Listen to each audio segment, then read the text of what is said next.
Well, thank you so much, Marty Scott, for being with me today on the Wave Capital's guest speaker series on relationship building in a team environment. You're my 102nd guest. How are you Wow. today? Marty Scott from the Liverpool Legend saw your show in Claremont, Florida several weeks back, and my wife and we really enjoyed your show and looking forward to talking more about your career and what relationship building means to you in a team environment.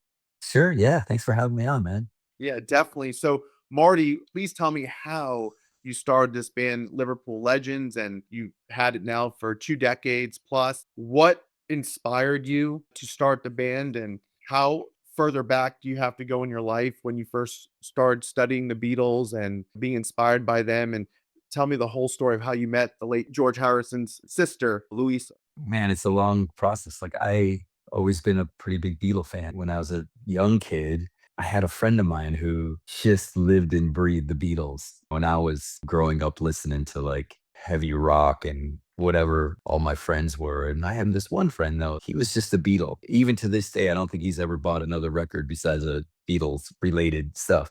And he's the guy that I actually started the group with.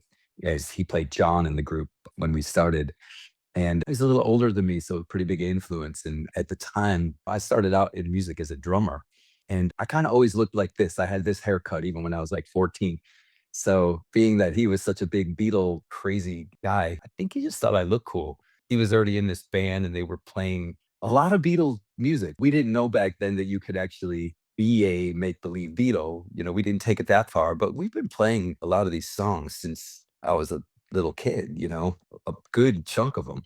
So I started my music career like my senior year of high school. I joined this group and we were playing clubs and festivals, and I'd be out playing bars, and like my teachers would be there. It was a weird senior year for me because we were a pretty popular local group playing the Beatles and the Stones and the Who, everything that all the old classics. And we were kind of out of place even in that because most kids my age were into like Led Zeppelin and whatever, something else than what we were doing. And so I don't know, years down the road, kind of just fell into it. Like he joined this group I'm from Chicago. So he joined this little group in Chicago that was doing the Beatles, and he was trying to get me to do it too. And I'm just like, I don't know. For one, my main instrument was always drums. I played guitar, but he was like, nah, you could be George in this show and we could do this thing. And I was just like, I don't know, man. And finally, I just decided to kind of give it a shot. And I spent like months playing guitar, trying to figure out all of George's stuff, which was a big ask for me because I was a songwriter. So I played chords and stuff like that, but I've never really tried to pick apart note for note solos. And so started doing that, joined this group, and we kind of were on our way. It just like it kind of took off in Chicago. And it wasn't like a show like it is now. We were just kind of playing like clubs and small little outdoor things. And then right around 2001, I guess I met George Harrison's sister. I was singing at like a Beatle convention, and I didn't know she was there, but she was there as like the guest of honor. And I'm singing these George tunes. And after I sang, the guy who was in charge of the festival was like, "Hey, Marty, Miss Harrison's over there. She wants to speak with you." And I was like, holy crap. Being a fan that I am, it was like, wow, can't believe she's even in this room. And then we ended up, like, hitting it off so well, like, I don't know, she thought, like, I was brought to her in some way to be a part of her. We had some weird connection, and then literally, like, a week later, she brought me to meet Paul McCartney, and I'm, like, sitting on a couch between both of them, like, Paul's here and she's here, and I'm like, "This is weird?" And literally, we sat and talking for, like, an hour, and that was sort of like a turning point in my life is, like, into this Beatle land that I've been in ever since, like and we got really close, her and I, for, like, a couple of years, and we, saw each other as much as we could, and she wanted to be a part of something more than what I was doing at the time. She wanted to help put this show together on a level where we could find like 4 guys who really kind of fit the roles of it all, which is really hard to do. There's a lot of people that play Beatle music in the world, tons, because it's such great music. But to do it on a level of like where you have to find a guy who can play left-handed and sing like Paul, and the other guy, Paul in all of Paul's voices, and that he had so many different, like he could scream and he could croon and he could, there's only one Paul. And then John too, to find somebody who could do that is it's really hard to do. So we kind of set out to put this show together. We did a bunch of auditions and stuff and found four likely people. And it was hard to find too. And then right when we started, we got an offer. We ended up going to this town called Branson, Missouri, which was, I heard of it, but I didn't really know much about it. But it's a bunch of theaters there, like 40 different theaters and shows running 3 times a day, all day long. At the time, it was a big country music place. And we ended up opening a theater there. It sort of was a Beatle themed. It had like a yellow submarine looking thing. And we played thousands of shows. Like we were doing like 10 months a year, 5 shows a week. And that's kind of where we got good because we were just playing so much. We went there, we were kind of just a band. And then after a couple of years, I always say it's kind of like shooting baskets. It's like you shoot enough free throws and sooner or later you're going to get good at it. You might not be Michael Jordan, but anyway, the show, there's the performance of the songs, which just happens.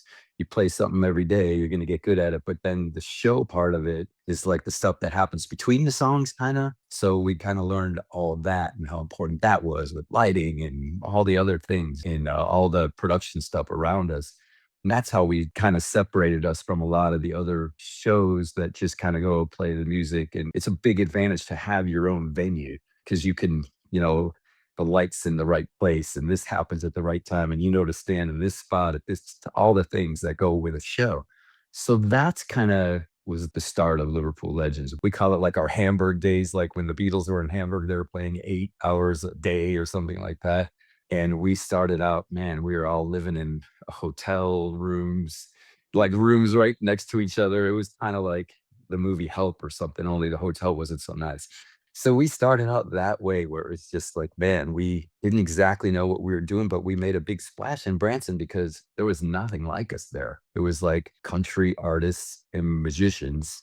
And like Andy Williams was there, Jim Stafford was there, and there were some people like that, but nobody really like us. So we kind of stuck out like a sore thumb. And we learned that it doesn't matter where you are. You can go into, the Grand Ole Opry or any kind of thing that you wouldn't think there would be Beatle fans. And there's a ton of Beatle fans everywhere. And now we know it because we've been all over the world. We've been to Japan and we've been to India and we've been all over South America, wherever we go.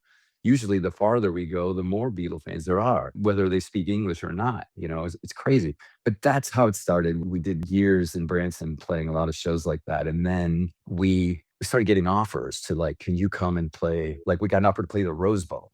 I don't know how the hell that happened, but an offer to play the Rose Bowl. It's like, we got to go, right? So we started like taking chunks of time off of Branson and doing like, somebody approached us in like Japan, like I want to go to Japan.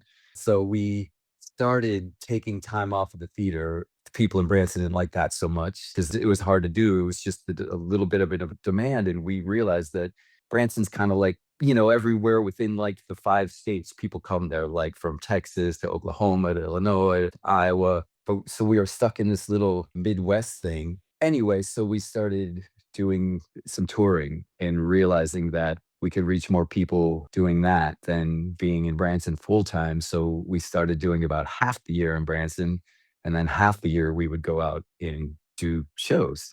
And when we were on the road, it was just something different in Branson. At the time, anyway, there was literally 100 shows in Branson, 100. It's a lot of competition, and they get like 7, 8 million people a year that come there.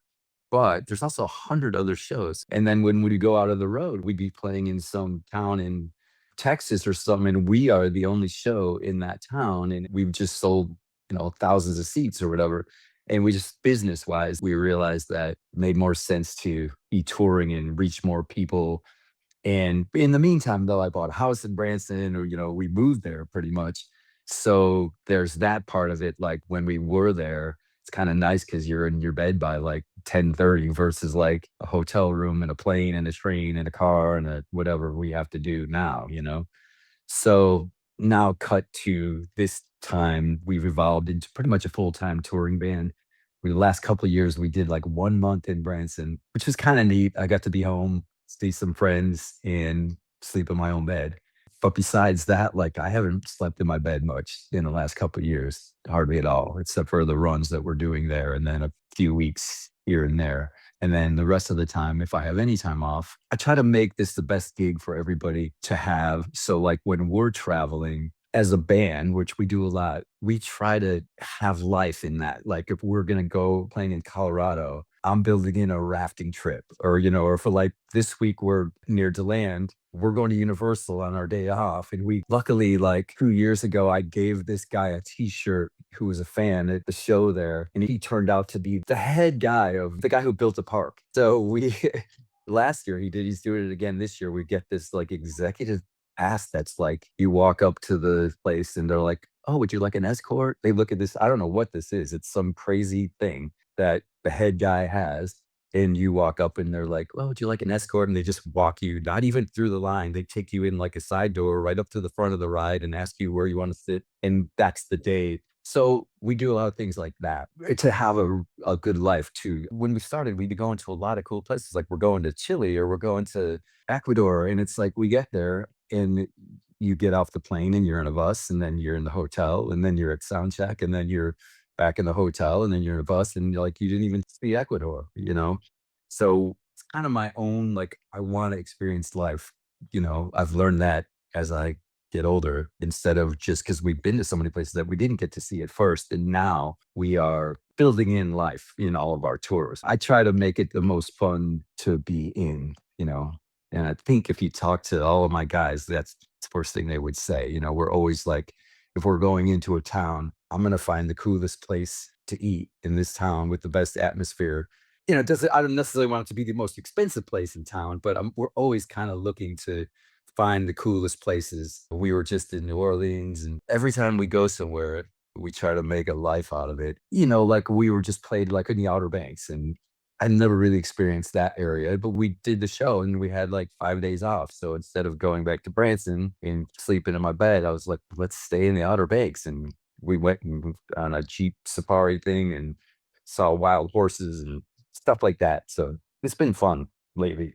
That's awesome. And you mentioned Pasadena, and tell me more about the experience playing at the Rose Bowl, and think of all the other major venues that you've performed at. When you think of events where you have thousands and tens of thousands of people, is it not so much about the size of the crowd that makes a difference? A lot of times there are bands where the bigger the crowd, maybe they feel a certain type of pressure. So wasn't sure if there is a type of expectation you're thinking, I really have to be on top of my game. When there's thousands or tens of thousands of people watching, it gives you an extra sense of urgency, if you will.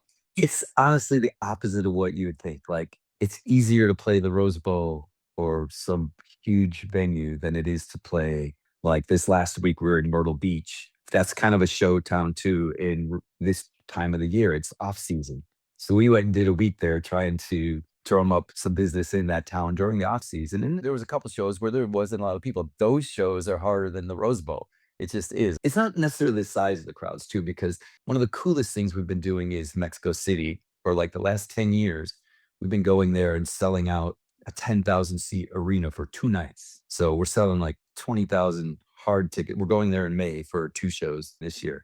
And it is like the easiest thing. You would think it's going to be stressful and all this stuff, but like the audience there is so in that like they're with you on everything you do. They're singing so loud that you can literally, like, if you forget the words, you just look at the audience and it's such a cool thing. I know we went there years ago. Pretty kind of a funny story. Like, so we were in Branson. This is how long ago this started. Back to the Branson story. We were in Branson. It was when we first started going out and doing some things. And in the group, I kind of wear all the hats. Like I do the bookings, I book the travel, I manage the group, and I wear all of those hats. So I get an email saying like, hey, you guys have any interest in coming to Mexico City? Now I knew from our Facebook, we have a pretty big Facebook presence. Like it's just hitting like almost 250,000 people. Like, it's been blowing up for years. There's a lot of Beatle fans in the world, which is great.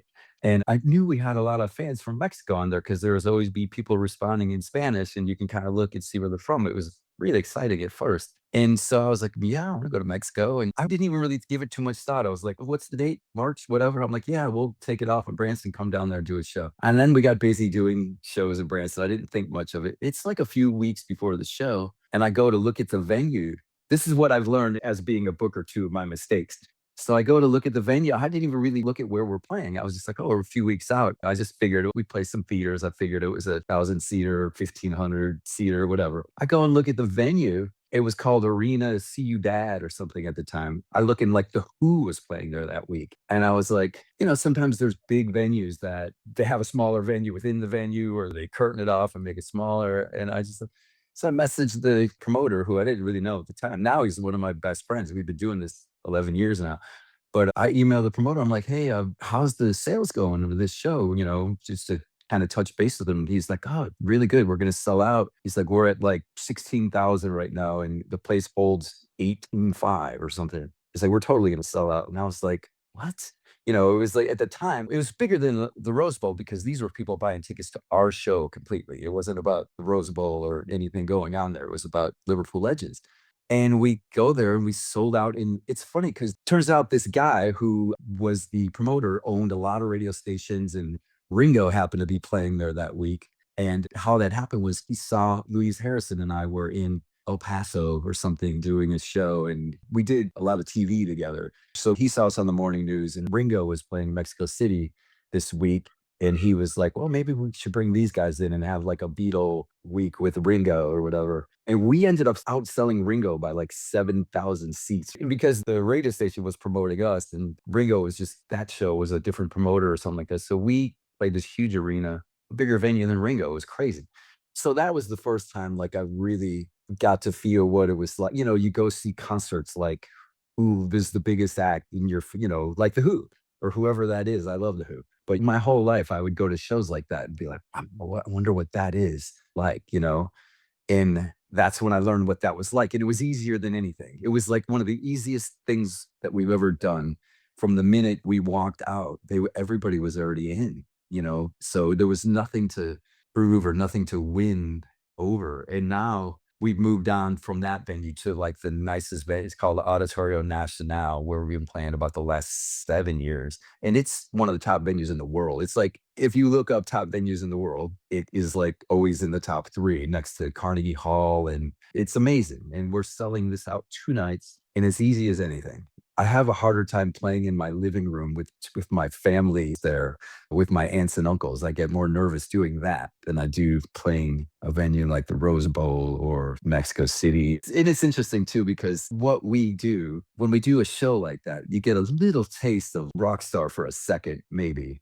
And then the next show after that, it seems like every single time the next show we're doing after Mexico City is like we're playing the Iowa Dental Association or something like that, where it's like, it's a great gig. It pays great, but people are just eating dinner and we're standing up there and nobody's paying attention. And we're like, wow, yesterday we were rock stars. I don't know.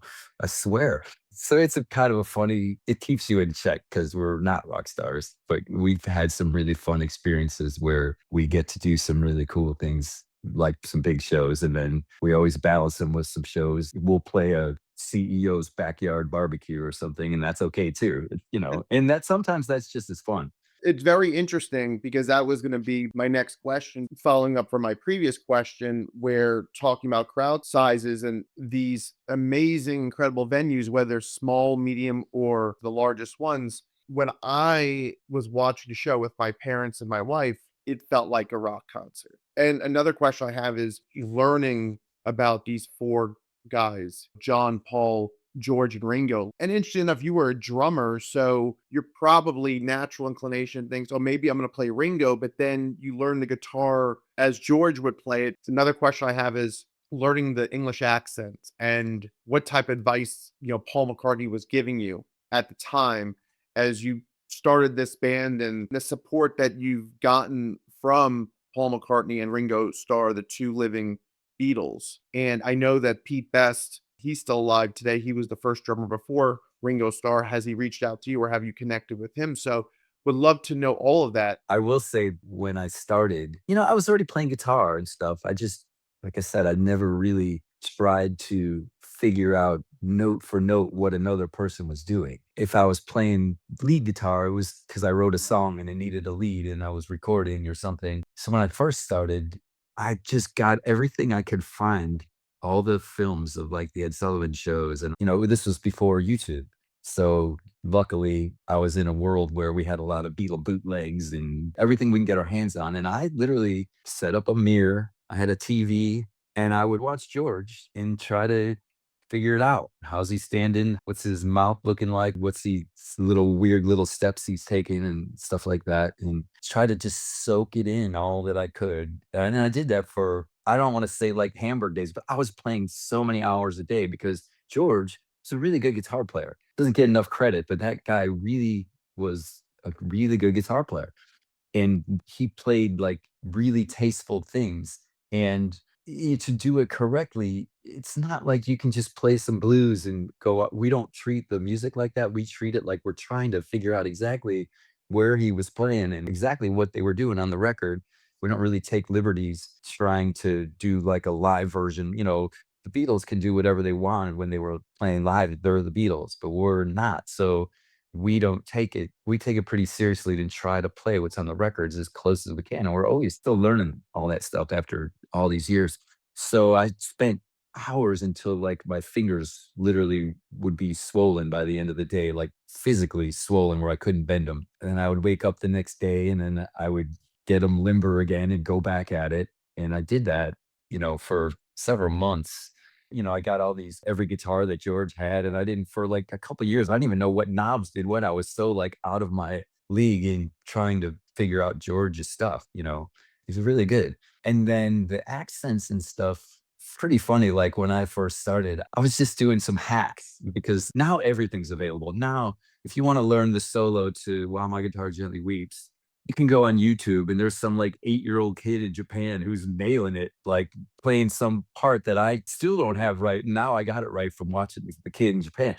But like I learned it before all that stuff. So where you had to really just listen, because the early songs of the Beatles are kind of documented. They did concerts. So you could see kind of what was going on. But from like 66 on, they didn't play live. So everything from Sergeant Pepper and Revolver even, you don't see exactly what they're doing because they're not performing live. And my father would always say to me that the Beatles were not only ahead of their time because they were big in England and then they come to America, the Beatle invasion, and the country's reeling because this is February of 1964 on Ed Sullivan Show. Tragically, President Kennedy was assassinated just a few months prior in that November. So the country was looking for a healing and something to be excited about. The Beatles come and they just wow everybody in America on the Ed Sullivan Show. And when I think of what my father would say about the Beatles were always ahead of their time because where if they performed something,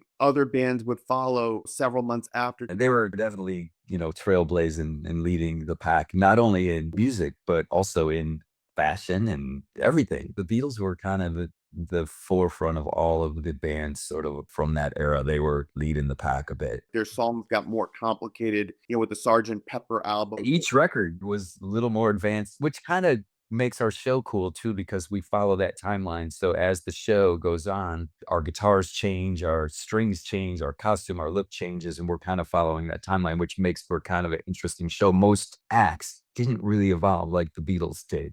You can go through any act and their first record might sound exactly like their fifth record. They might still have great songs on it, but the Beatles were like every album that came out was different and more advanced than the last one. And they did that all in like 6 years, from 63 to they broke up in 70. That's not a lot of time. I could feel for George because he, in real life, was getting a song or two an album. He got overshadowed by John and Paul's writing because they were the best songwriting duo probably of all time. And then here's George, who was younger than them. So the first bunch of albums, he wasn't as good as them at writing. He just wasn't. But by the end, on Abbey Road, he had the two best songs. I think Here Comes the Sun and Something. To me, those are the best songs on the record. So he sort of caught up. And then he came out with a triple album as soon as the Beatles broke up. So there's all that, which is amazing.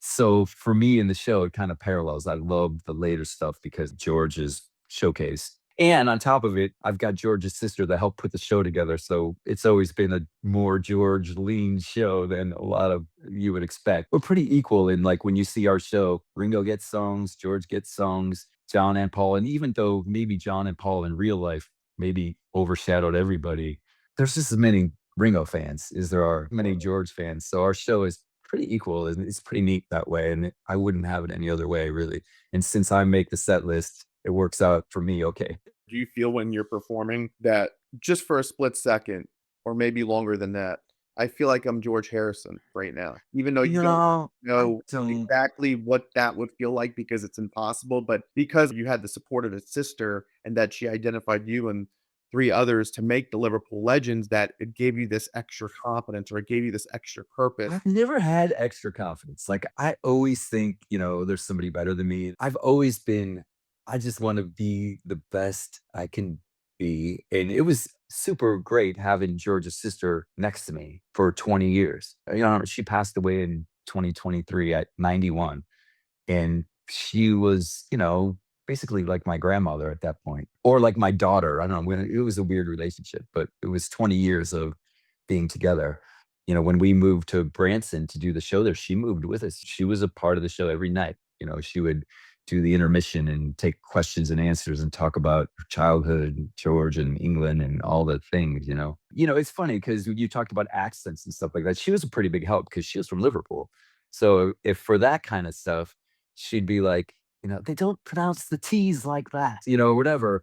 I could probably impersonate her better than I can George because we were together for 20 years. And that's a whole nother story. I mean, she really helped. She's opened up so many doors for our lives. Like, and really, when we started, she'd help us load the truck. She was really trying to be a part of everything. She did everything she could. And even at the end, like, all she wanted to do was be on tour with us. And when she couldn't even walk anymore, she was just like, I don't want to be like an old lady, sit here and knit sweaters. I want to be with you guys. So the story of her is a whole amazing thing in herself. I mean, 1963, she's living in the US, and before the Beatles were famous, she's living in the Midwest in Benton, Illinois, and Beatles are starting to get famous in England, and nobody knew them here. Brian Epstein was sending her their albums. They're like, "Yeah, we're doing really good in England.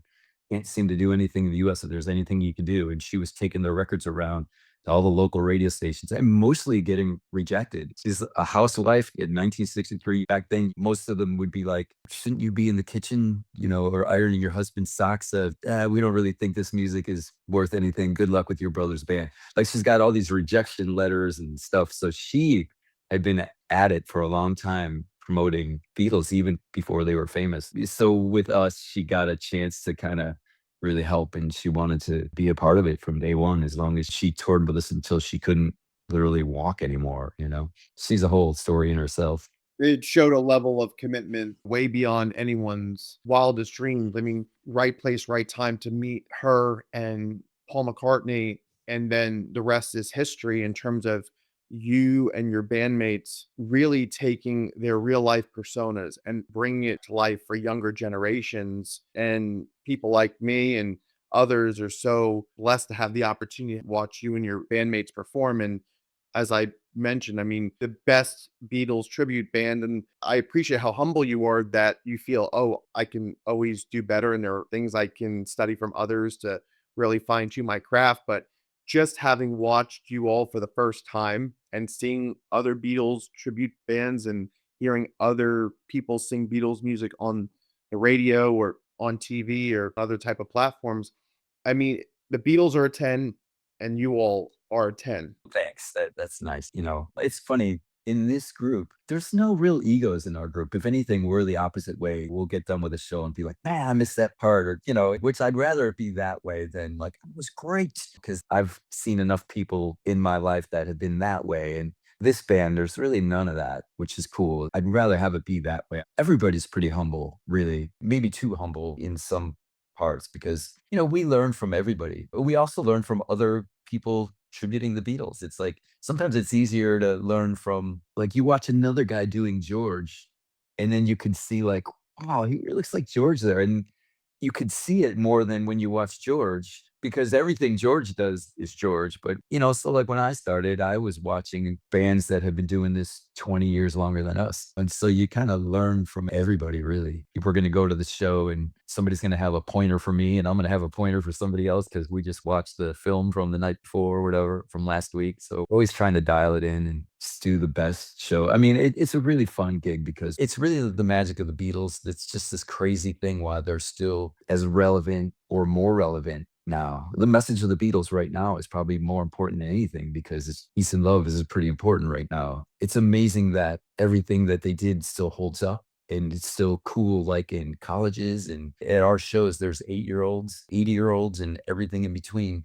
That's a weird thing. There isn't really any other act that you can like where a kid is going with his great grandparents and their parents and their aunts and uncles. And it's a weird thing. And that's just some kind of magical wonder of the world. We're just lucky enough that we could emulate them and do this show. But man, we're so lucky because for one, a lot of times I'm not even thinking, I'm just looking out in the audience and watching people change or metamorphosize from when we start the show to like a few songs in to like halfway through the show. And by the time the show is over, there's so many people that are different when the show is over than when they got there. And it's a challenge. You get a lot of people, they don't know what to expect. They don't even know what it is. You know what I mean? And then the first song is a little more rocked out than they think. And then the second song they're in, and then their third song they're yelling. And then by like halftime, they're like screaming and jumping up and down and they're in. And sometimes they get caught up in the whole Beatle thing. They want to. So it's like people really want to do that. Sometimes you just have to guide them to go crazy and let loose. And part of our show is that too. So it's really fun. That's what I get out of it. That's the satisfaction of it mostly is getting to make people change from the beginning of the show to the end. It's great. Yeah, and that's incredible that you're able to see that transformation in the audience of not knowing what to expect, but knowing it's a Beatles tribute band to, really feeling, as I had mentioned earlier, that you're in a rock concert type of environment, but the earlier songs were more of a slower but more melodic and there was a lot of rhythm to it. But then as they evolved over that decade, I think as their relationship evolved, and this is the relationship building and team environment podcast, because they're building relationships amongst the four, but they're going to be, It's actually dissolving. Who knows? But there's that too. it's true. Probably 1970 and the Beatles broke up. And I know that John was very fond of Yoko. And there's always been that example of Yoko being the one who broke up the Beatles and John and Yoko wanting to go their separate way. But finishing my thought of, I felt that as the songs, as they kept on writing them and performing them live, and then they didn't perform live anymore, but they performed in studio. It wasn't dark music because it was very positive, but it was also the songs that they were writing and what was being released. It was just so creative. And there could be some parts of the song that are more upbeat, but then there are other parts that you can tell that there's a lot of different emotions going. They were trailblazing the whole world. So they were influencing all these other people. They would put out a record and Bob Dylan would hear it. And Bob Dylan was an influence on them. And then they were an influence on Bob. And then their next record did this. And then like they were an influence on Jimi Hendrix. And they never stopped being creative. So, okay, we did this, now what? So then the next one came out and we did that. So now what? And that's what it seemed like. So every album, they were trailblazing music. You could go to those records and there's a bit of every kind of music. They tapped into country, jazz, show tunes, rockabilly, heavy metal. The Beatles did all that.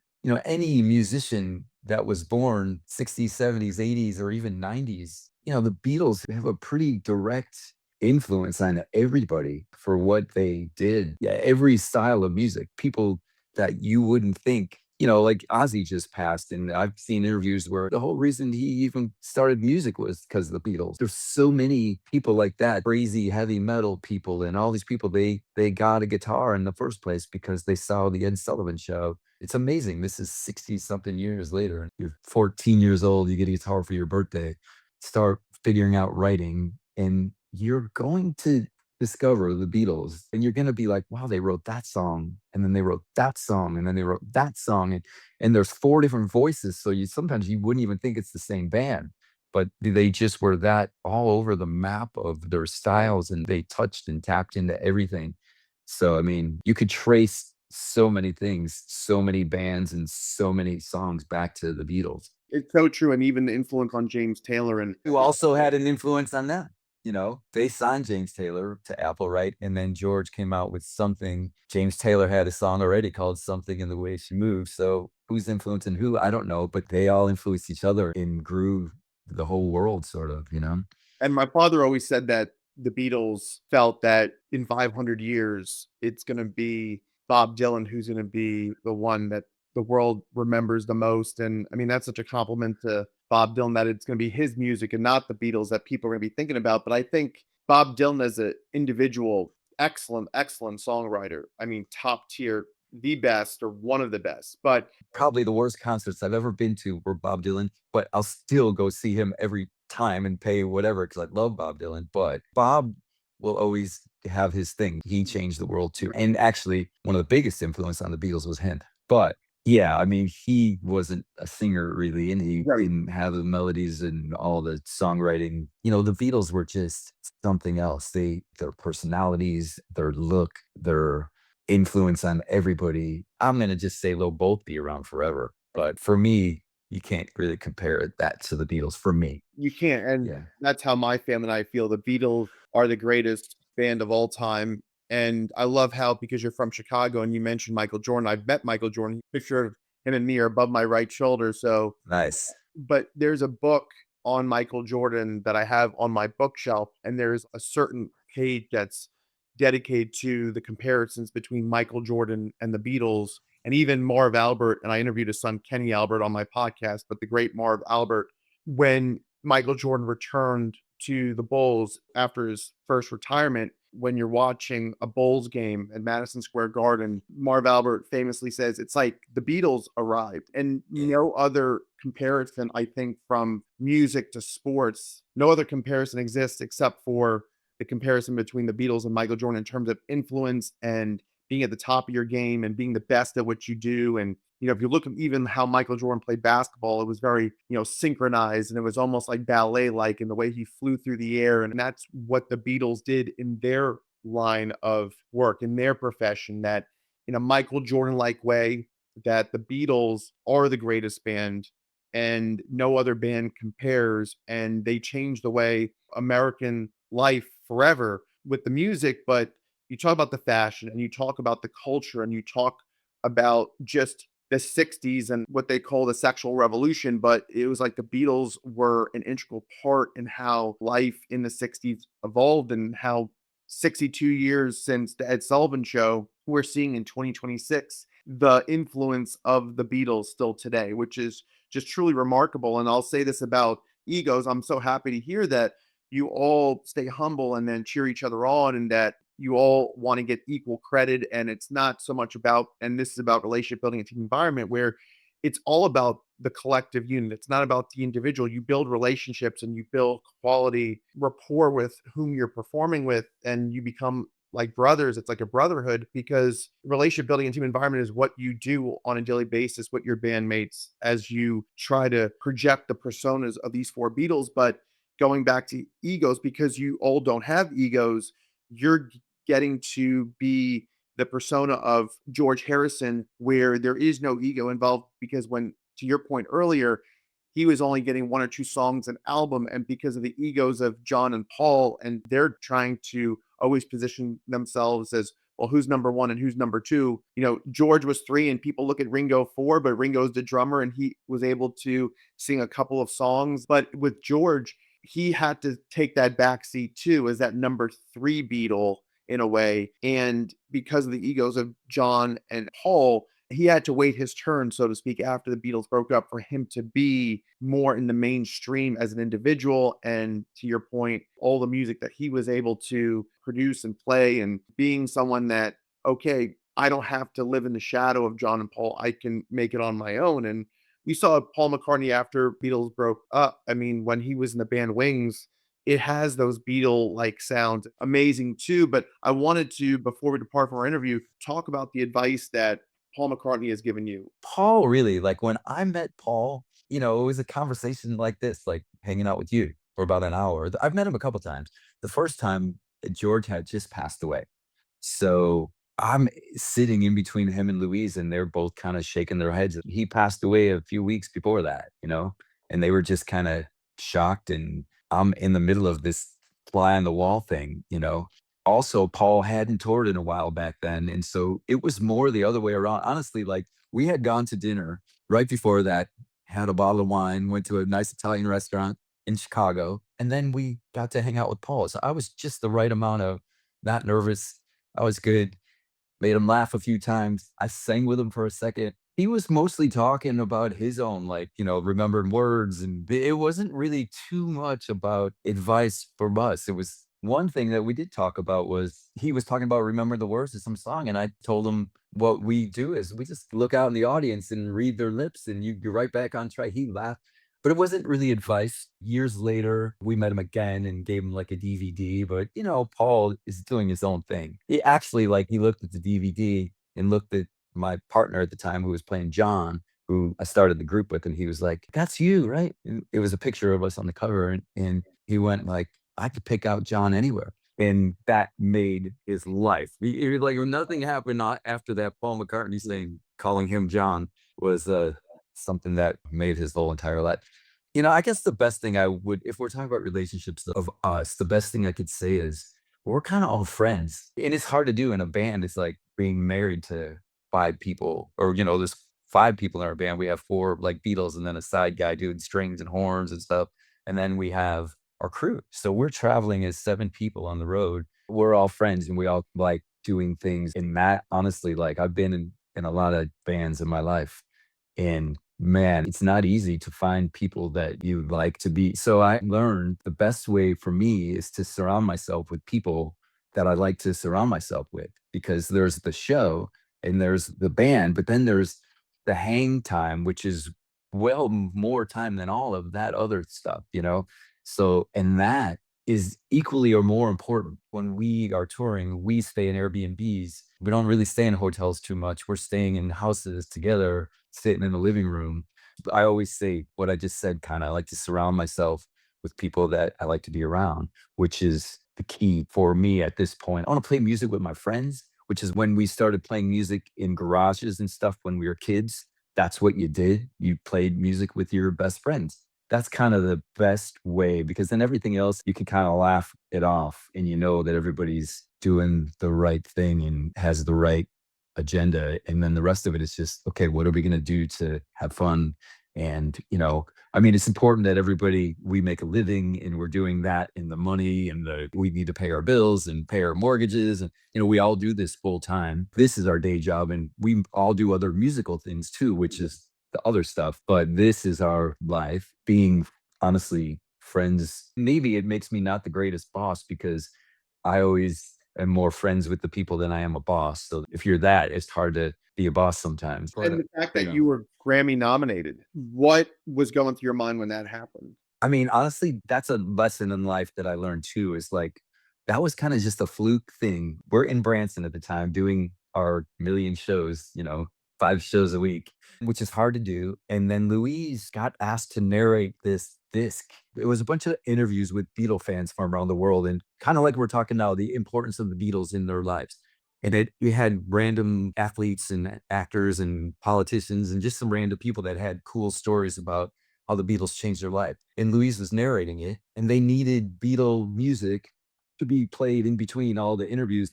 And for them to use the Beatles music, it was going to cost some astronomical amount of money. And so somehow Louise volunteered that we would record all the songs for the album. And we were so busy at the time. I was just like, what? You want us to do what? Record all these songs? And I didn't even really want to do it. And then I ended up saying yes. And I recorded all these songs. I had a little home studio, basically my bedroom at the time in Branson. And we basically recorded the songs from our show that we do pretty much. And I sent it off to the record company. I was just kind of glad to get it done. And a few months later, we get a call saying like, "Hey, what are you guys doing February?" And it was like, "We got nominated for a Grammy. Are you busy? You want to come out to the Grammy?" And it was a shock thing. That it's funny because it ended up being probably the most important thing we ever did. And I almost didn't do it. I was literally saying no to it at first. And we got to go to the Grammys and do interviews on the red carpet and go to parties and after parties. And Paul happened to be playing there that year, which was just another crazy coincidence. So we got to visit with him again. So that was, it turned out to be this craziest, coolest thing. And I was going into it not even wanting to do it. And I almost didn't do it. So it's a lesson in life that, like, when something like that comes across, just do it, and you just never know. It's kind of like what we do in Branson. We did a lot of shows, especially at first, where we were playing for small crowds. We were just starting out, but there's an art to doing that. And we just kind of decided that, like, you're going to play for the smallest crowd, even in the world. You just do your thing. And because you never kind of know who's in the audience, you just never know. So even if we're playing in front of 50 people, that's why I get nervous when I have to sing in front of my family at a Christmas or something, like, because it's like, you want to be good. So it's kind of lessons in the life that I've learned. And the Grammy thing was one. And it was weird because it was in the spoken word category. That category sometimes isn't even on TV. But that year it was up against Betty White, Val Kilmer, and Tina Fey. And Betty White won, which is fine. But we got to do the Grammy thing. And it's like, me and Louise are, walking through all the interviews on the Grammys. It was crazy. It's so fun. That's awesome. I'm so happy for you all that you had such an amazing moment where that will be another part of history of the Liverpool Legends, where you can look back and say, wow, we were nominated for a Grammy. We didn't win, but I don't mind losing to Betty White. That's okay.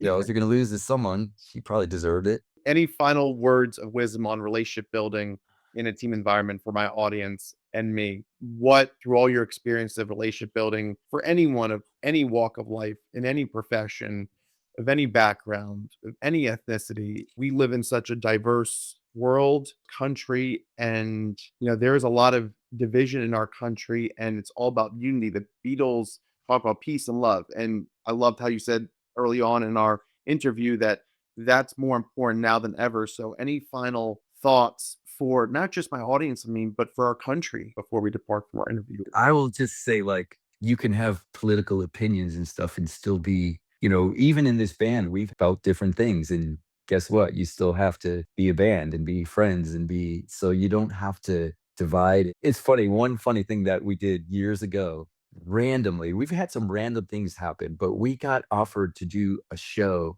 at the Clinton Library. And this was at a time when I had two casts going because we were in Branson and we were getting so busy that I put another cast together so we could have the cast running in Branson and the cast running on the road, which we don't do anymore. But I get a call from the Nixon Library that was just doing a grand opening. So on the same day, I have a show at the Clinton Library in Little Rock and in Yorba Linda at the Nixon grand opening, where, like, all these important people were going to be. And it was funny because I sent some of my performers who were on the right a bit to the Clinton Library.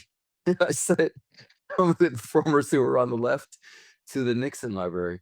And we all both shows went fantastic. We ended up, like, randomly enough, there's a picture somewhere where they each have their kind of fake Oval Offices. And we took pictures, not even knowing the other cast was doing the same thing. And in the same position where there's George in this spot and John in this spot and Paul in this spot, we just randomly did that. So we've got, like, from the same day, pictures of us in the Oval Office. Anyway, there's not really any moral to that story. It's just like the world is in a pretty crazy place right now. And we're trying to just make people happy, and whoever they are. If you can't understand peace and love, then you shouldn't be at our show anyway. So, a message of the Beatles is pretty simple. You know what I mean? And luckily, there are all walks of life that are Beatle fans. It's not one side or the other. It is 100% across the board, no matter where we go in any country. We've been to all of them. We've been all over the world at this point.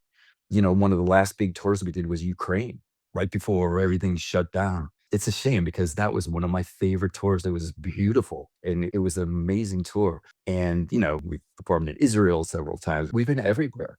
And just to see that the people who love the Beatles and their message, you can be on any side and shouldn't matter.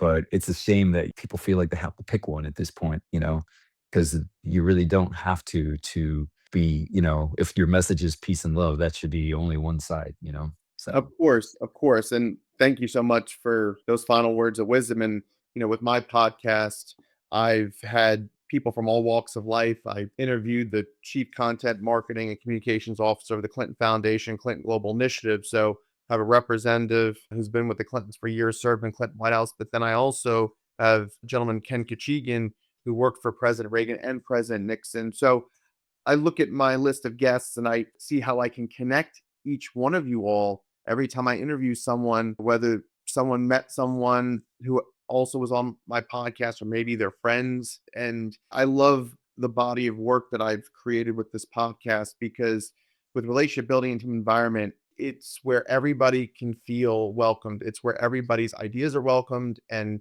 talking about a very important topic like relationship building, it applies to everyone's life. And it doesn't matter who you are, where you come from, what your interests are, what your ideas are, what your political affiliation is, what you do for a living. I like to interview people like you who have been role models to millions of people or even people in various communities across the country or throughout the world where whom you're performing for. So I really want to thank you, Marty Scott, for being my 102nd guest on the WaveCapital's guest speaker series on relationship building in a team environment. Grammy nominated, a friend of the late Louise Harrison for many years, who discovered you and your bandmates of the Liverpool Legends. And I look forward to staying in touch, hoping to catch future shows of yours, and best of luck with everything. And, thank you again for your time. It really meant a lot to me and my family to have the opportunity to interview you because we're such big Beatles fans and I love the Beatles. It's my favorite band of all time. Well, thank you again, Marty.